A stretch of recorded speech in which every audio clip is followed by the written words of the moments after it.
2016, Adam David Jones woke up from a coma in a trauma center with no memory of how he got there. They told him someone had smashed the back of his skull in with a cinder block and that half of his skull was gone from emergency surgery. A month earlier, the day after Good Friday, Adam was busy working at a political rally he had organized in Harrisburg, Pennsylvania.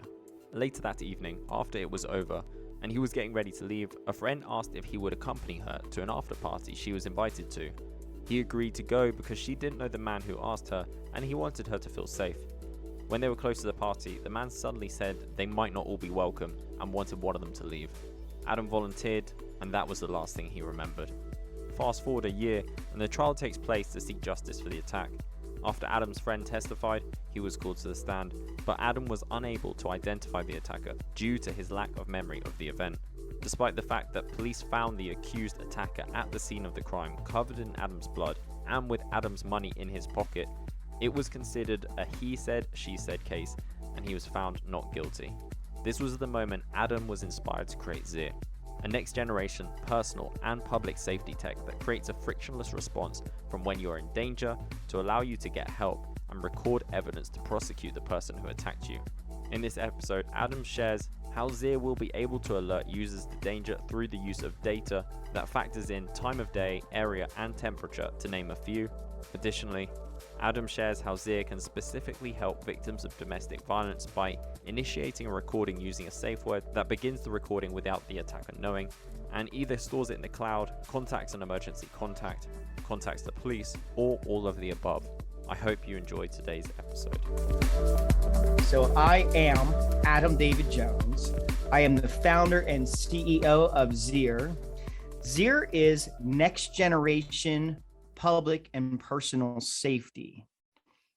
So Zir creates a frictionless response from when you're in danger to how you get help to when you prosecute the asshole who might have hurt you.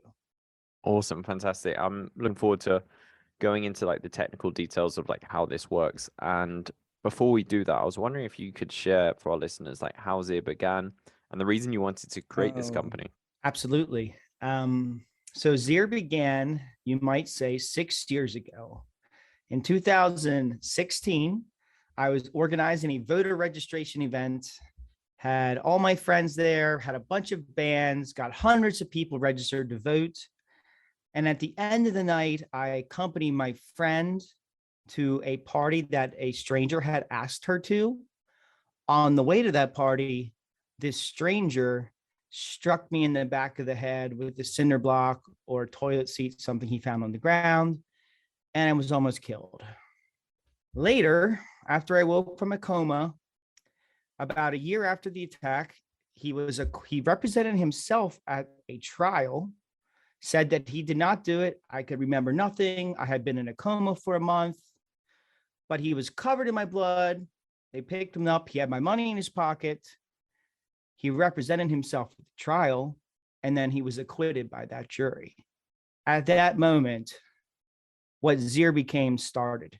Well, thank you for sharing that. I know that might not have been easy, but I am so glad that you took something from that and turned it into a positive.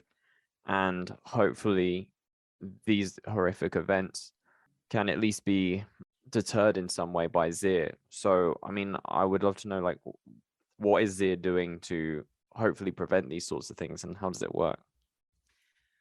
That's a great question. So when I came into this, I came into it from a survivor standpoint and a survivor who did not receive justice. So I sort of started on the other end of things. How do I prosecute people who deserve it? How do I help people get justice?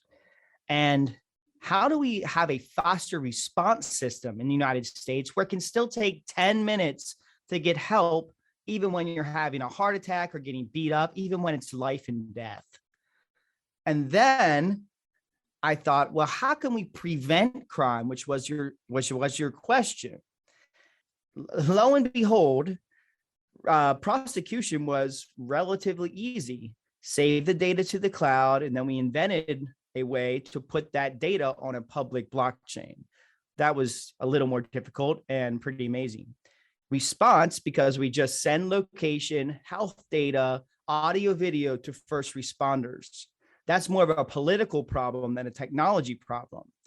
But then we get back to prevention, which is what everybody wants. They would love to put away their attacker. What they really want is not to be hurt in the first place.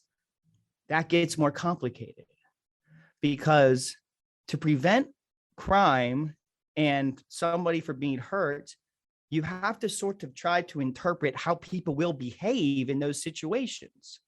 And people behave dramatically different depending on the situation, depending on their background, depending on where they are, what's happening.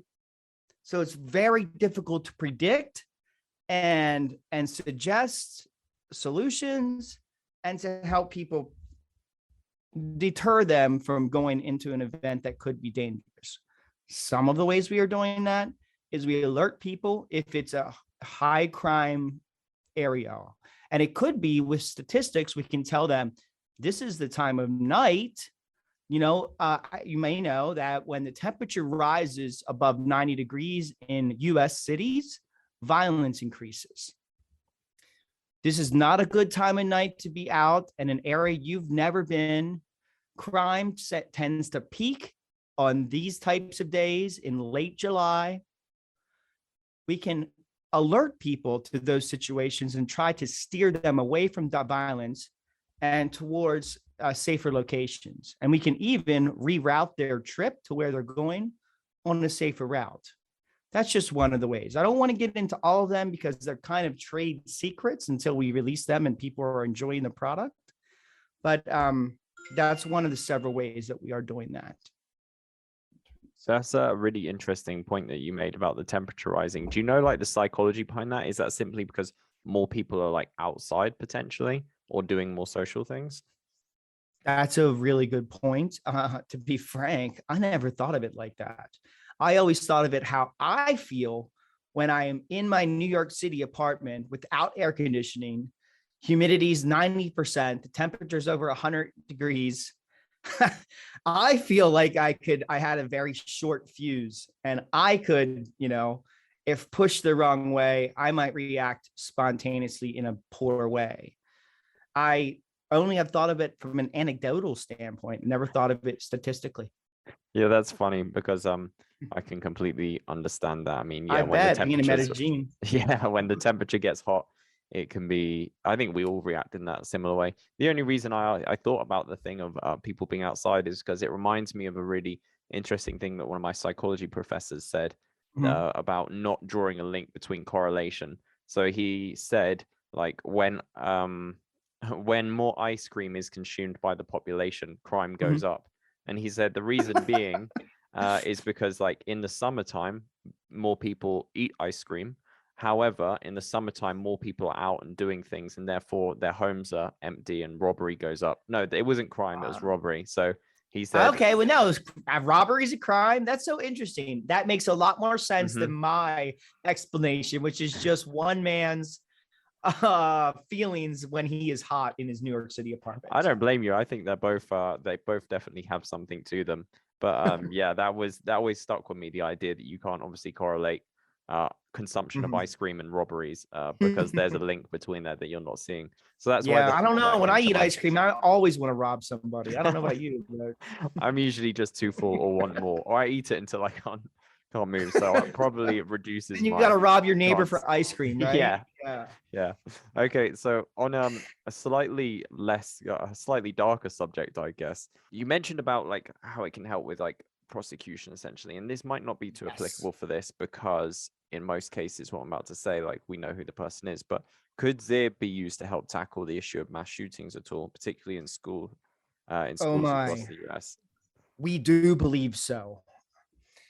But we've thought about this years ago. The question is, again, political will, that we're willing to invest in solutions, technology solutions that can help protect our students and teachers.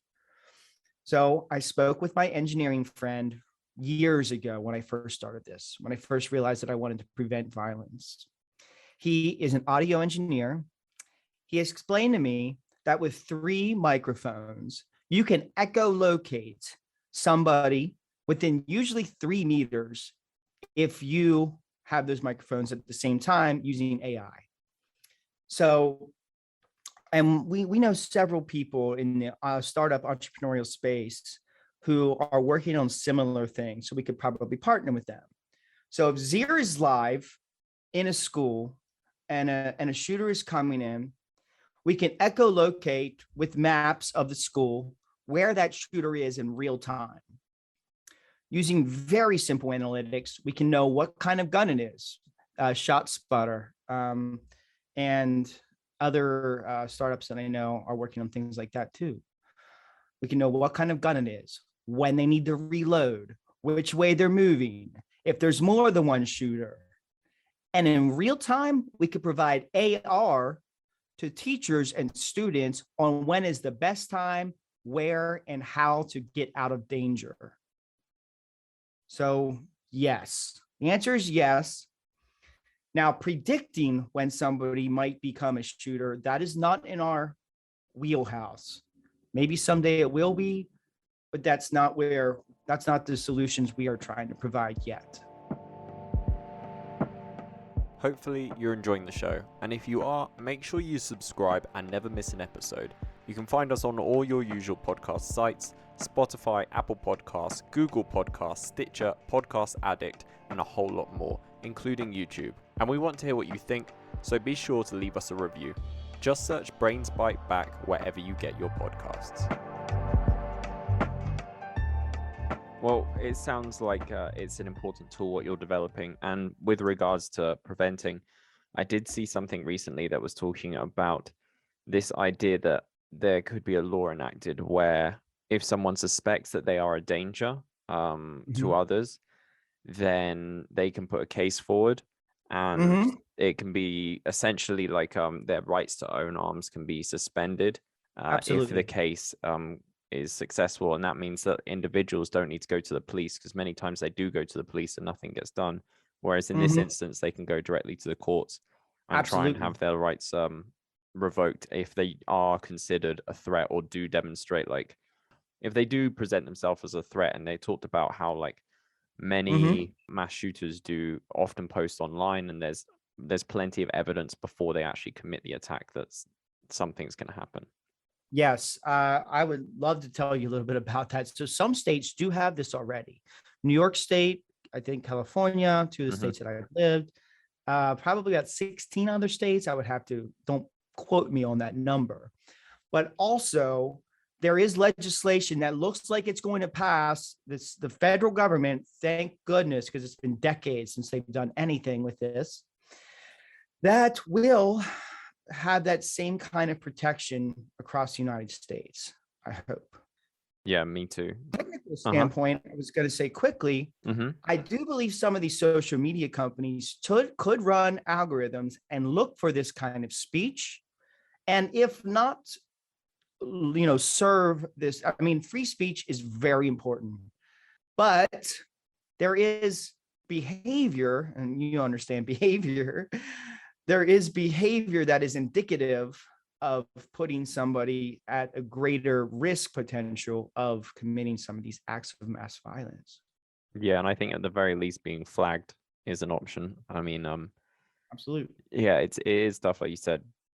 I'd love to know, you mentioned obviously of your own case, which inspired Zir, and we've spoken about mass shootings, and you also spoke about the options for like preventing someone from potentially going through a certain area at a certain time. But I would love to know if there are any other theoretical kind of instances that you would love to share in which Zir could work. I know that usually this is when I ask my guests for like case studies, but since Zir is still in its early stages, I'd love to know. Yeah, I'd love to know like what you kind of envision, some examples of what you envision it helping with.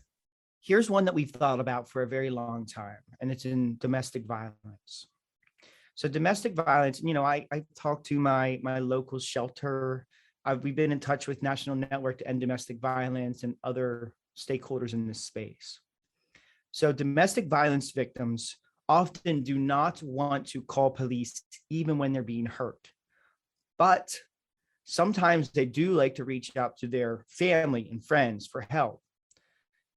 Our idea with Zir is that you can discreetly record evidence and not share it with anybody if you do not want to.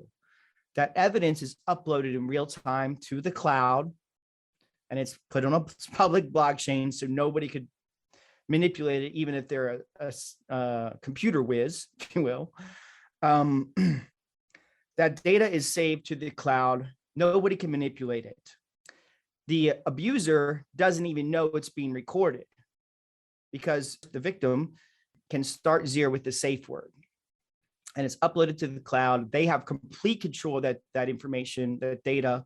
They don't want to share it. They do not have to. But let's say a month later, they're starting to get more tired of being hurt and nothing changing. So they say a different safe word that they already have set up, and Zir starts recording and alerts their emergency contacts with the live video location, etc. That emergency contact, sister, mother, cousin, neighbor, shows up, gets the poor person out of that situation temporarily, and it still records everything to the cloud, hashes it, etc. And then a month later, they're finally tired of it. They say a third safe word. Zir alerts their emergency contact, puts everything in the cloud, and sends that real data in real time to 911 call centers so that they can send the police, arrest the SOB, and then she oftentimes, statistically, those are the people being hurt, it was women. That person can put the other person in prison, and they have months of data, months of evidence. So that cannot be a he said, she said problem, which is another way that we hope Zir is going to make a huge difference in mitigating crime is sexual assault. I can imagine, yeah, that would be incredibly useful in those cases as well. Maybe like I'm trying to think of other cases where you need that kind of evidence or recording. I mean, I suppose in other instances, maybe even in work, if there's sexual harassment, I suppose that could be another case. Absolutely. As bizarre as it sounds, maybe even in situations if there's like corruption or anything like that. I'm going to really extreme scenarios in my head now. But yeah, I can definitely understand the necessity of how useful this could be. And if you want to flip it around a little bit, people that are afraid of being accused of violence, teachers have expressed interest in it who work with troubled youths, that it does happen where they accuse the teacher of abuse. They can use this to create a chain of evidence that says that did not happen. You know, what Zir wants to do with the evidence that we collect is hold a mirror up to the way society actually is. There is no alternative facts. It's been said we live in a post-truth age. Well, if we do, I want Zir to take us to a post-truth age where everybody is held accountable for what they do and not held accountable for what they do not do. Mm-hmm. I would be interested to know, are there legal issues around recording people when they don't know they're being recorded? Because I thought that sometimes that can be an issue. Like if someone doesn't know they're being recorded, is it like, I'm not sure. I'm not a legal expert by any means. Is it inadmissible or something like that? Yes, in most states, but there are also ethical issues that we could discuss. But so if it is in public, no one has the right to privacy. If they are in your house, they do not have the right to privacy. Even if they live there. If you're in their house, they have some right to privacy. But if they commit a crime, you have the right to record that crime. However, in 4 states in the US, including California and Pennsylvania, 2 states that I've lived and am living now, there is a 1976 wiretap law that says it's a dual consent state, that they have to give consent to be recorded verbally, audio. However, that is a very old law at this point. It's outdated for what its purpose was for. And I do believe if we catch a serial criminal, violent criminal, go to court with evidence and their audio is recording proves that they've done something, admitted to multiple crimes, that law could be reversed. it was intended for people that had a a supposed right to privacy, like on a cell phone on a payphone in 1976, that they have the right to not be recorded without their consent. Okay. Mm-hmm. But the data, unless you're in their house recording them, saying something off the cuff that might be considered wrong, but not necessarily legal, that's when they certainly have a right to privacy. Okay, that makes sense. Now, I really just have one last question for you, and I would love to know like what's next for Zir, in the sense that I know it's still very early stages, like I mentioned, but how do the next like year or 2 years look in your head? Oh, I'm very excited. I'm glad you asked. Good. Yesterday, I think I told you this. Yesterday, just a demo day for the Stacks Accelerator. We are raising our first round of funding. I have spent all of my money so far to build this product. In the last 6 weeks, we have been speaking with universities to allow Zir to be on college campuses to fight sexual assault, to allow students to feel safer in their community. So we are going to market right now. We are raising our first round of funding, $1.8 million, which should last at least 18 months. And so far we've been running on a very, very tight budget, 6 of us. And so for the next year, we hope to grow across the United States in both universities and municipalities we've already been working with. And I expect if you talk to me at this time next year, we'll have triple the personnel. We'll be across many regions in the US and maybe even in the EU, where we have been working with EENA, which is the arm of the EU that is developing NG, Next Generation 112 architecture. They've given us the sandbox that we can play in, and our technology works very well over there, probably even better than it does here because they're a little more advanced. Fantastic. I love your optimism and I love the work you're doing. And Oh yeah. if people are listening and they want to get involved, or they'd like to find out more about Zir or just try Zir, what are their options? Well, you should send me a message if you want to try Zir Beta, because I do not have this on the App Store and Play Store yet. We want to make 1,000%, and we're pretty close to that right now, that it is never going to fault. There's never going to be a problem. You can email us at info@zirsafe, that's Zebra Echo Echo Roger SAFE.com. Or of course, you can look us up at www.zirsafe.com. And you can always follow me on Twitter at AdamDavidJones_, or you can follow Zir on Twitter at ZirSafe. And you can always message me directly if you have something interesting you want to talk about, especially if you're an ally in this space, or you find a way that Zir could help you in your community. We are ready to help you. That is my goal in life now. All I really care about is stopping the violence that happened to me from happening to you or anybody else. Fantastic. Thank you so much, Adam. I would be curious to know, before we end today's call, why the name Zir? Where did that come from? It came from my very good friend, Bob Cohen in Mendocino, California, the man who helped invent the name Swiffer in the 90s.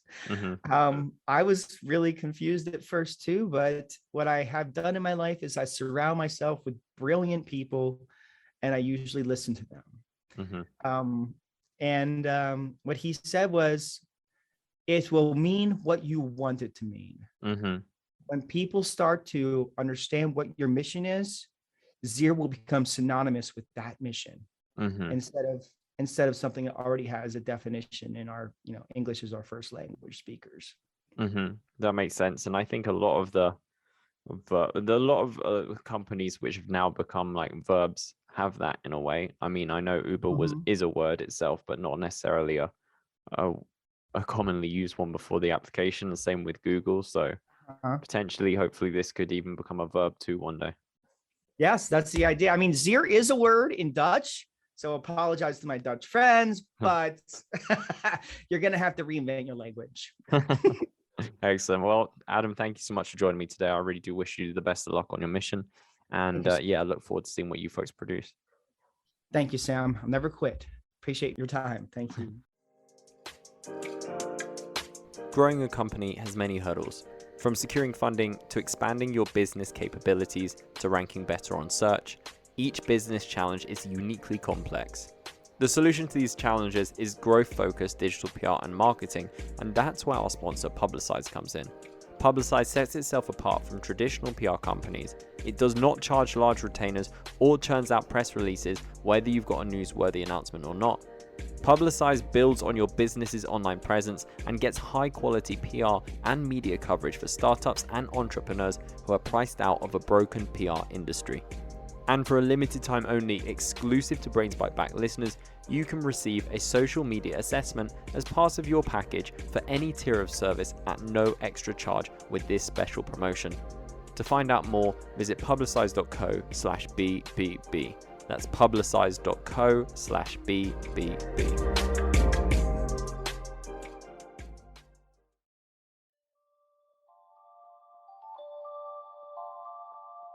This is the end of today's show. Thank you so much for listening. If you like this and you want to hear more episodes just like it, then follow and subscribe to Brains Bite Back wherever you get your podcasts. We're also available on YouTube under the channel of our publication, The Sociable. Just search Brains Bite Back and you'll find all of our episodes there. We really love hearing what you have to say, so leave us a review on iTunes or on any other podcasting platform to let us know what you think. You can also reach out on Twitter at The Sociable. And finally, go to sociable.co where you can find all our episodes and plenty of articles on topics just like this. Thanks again for joining us, and until next time, stay safe and stay healthy.